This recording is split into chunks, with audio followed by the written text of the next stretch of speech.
Allora, perché la musica elettronica? La musica elettronica perché mi ha dato la possibilità di fare da solo quello che altrimenti non avrei potuto fare con il gruppo. Cioè, mi ha dato la possibilità di sperimentare tutto quello che volevo e senza limitazioni, senza dover dipendere da altre persone. Quindi una volta che avevo il mio computer e la mia drum machine e il mio synth, potevo fare tutto quello che altrimenti prima avrei dovuto impiegare altre persone e coinvolgere altre persone.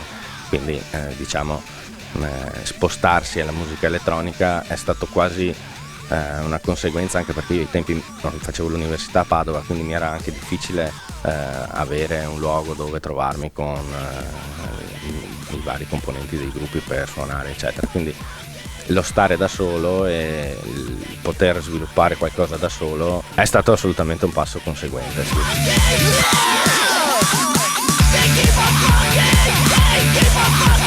Mi ricordo che all'inizio, per esempio, comunque noi proponendo musica elettronica ma fatta con strumenti reali, c'era un po' di confusione, no? Nelle persone. Ci sono dei video che lo testimoniano bene online, in cui c'è della gente che viene a chiedermi: hai il pezzo di tal dei tali? E il suo amico, che evidentemente ne capiva un po' di più, dice: ma vecchio, non vedi che stanno suonando?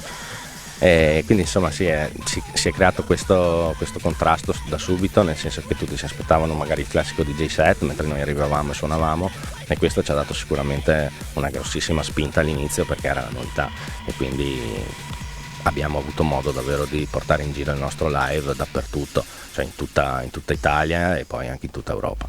Quindi sì, assolutamente è stata l'evoluzione di quello che era la band, praticamente. Cioè io non volevo perdere l'aspetto prettamente live e della musica suonata al momento, ok?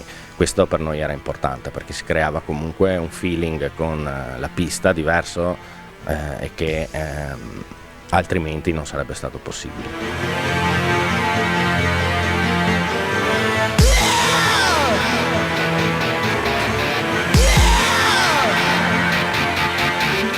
Obiettivamente mi sono tolto tante piccole soddisfazioni. Potrei raccontarti di quella volta che a Rivolta c'è stato il sold out quando abbiamo suonato con Steve Aoki, quindi c'erano 6.500 persone davanti a noi. È una bella esperienza, insomma, ti senti un po' onnipotente, no? Quando hai tutta questa gente davanti che esulta qualsiasi cosa fai, è una bella sensazione.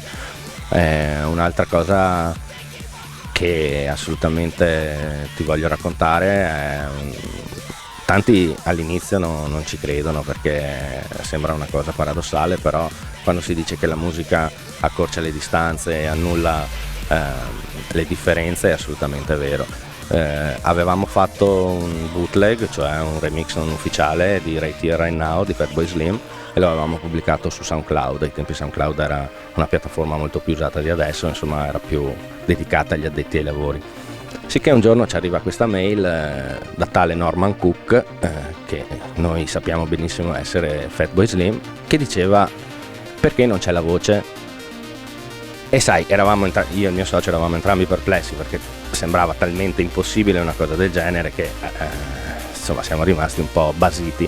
Allora abbiamo detto: vabbè, rispondiamo, perché cosa abbiamo da perdere, non c'è niente. Quindi gli diciamo, a farla breve, che non avevamo la voce, non avevamo il campione, e il giorno dopo ci è arrivato il campione originale di Right Here Right Now. L'abbiamo messa sulla canzone e Fatboy Slim ci ha ripostato e ci ha fatto così un po' di pubblicità, ci ha dato modo di conoscerci, ci siamo scritti per un po', e pensa che tuttora quando viene in Italia ci manda la mail e ci dice: oh, ci sono due biglietti che vi aspettano in qualsiasi posto lui vada. L'ultima volta è stato a Bologna, all'Estra, un po' di anni fa, ci siamo andati a trovarlo e siamo arrivati in casa e abbiamo detto: ciao, noi veramente saremo ospiti di Fatboy Slim.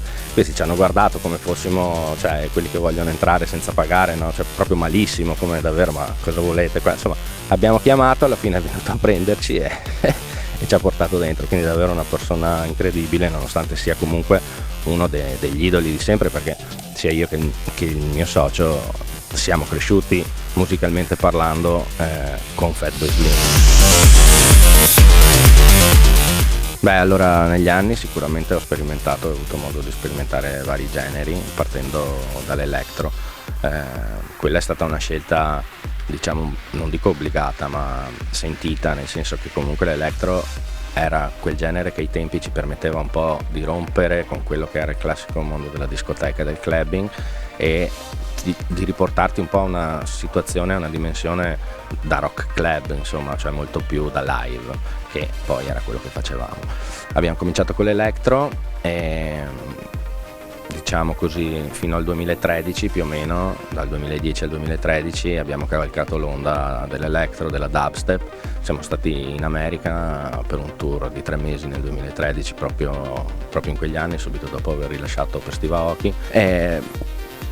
Tornati dall'America c'è stato un po' quel cambio a livello di genere, l'electro stava un po' morendo e stava un po' venendo, stava un po' stava un po' crescendo l'onda dell'EDM un po' più commerciale, dei grandi festival come il Tomorrowland, per esempio in Belgio.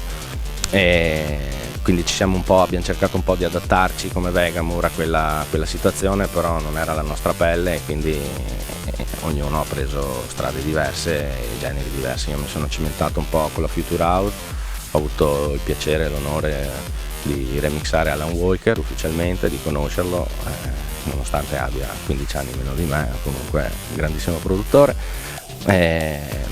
Però anche quella era un'esperienza che alla lunga non mi dava quello che cercavo. Io ho cominciato nella musica elettronica tanti anni fa con la techno, e alla fine sono ritornato a quella che era stato il mio primo amore, quello che mi ha sempre dato più emozioni anche a livello di DJ set, quando andavo nel club, e a livello di situazione. Siccome insomma spesso i generi identificano anche determinati tipi di realtà, magari la techno è un po' più underground, mentre magari l'elettronica, la Future House era un po' più mainstream, quindi anche le venue erano quello che erano per quanto mi riguarda, insomma. Poi diciamo ho voluto sperimentare e switchare un po' tra i generi. Ho avuto anche per un periodo un progetto che si chiamava Berserk, con un altro ragazzo di Montebelluna molto bravo, anche con quello ci davamo alla dubstep, alla glitch hop, insomma, quindi non mi sono mai fossilizzato su qualcosa, perché ho sempre avuto bisogno, da batterista, comunque venendo dalla musica live, di sperimentare, cambiare e di fare cose sempre diverse.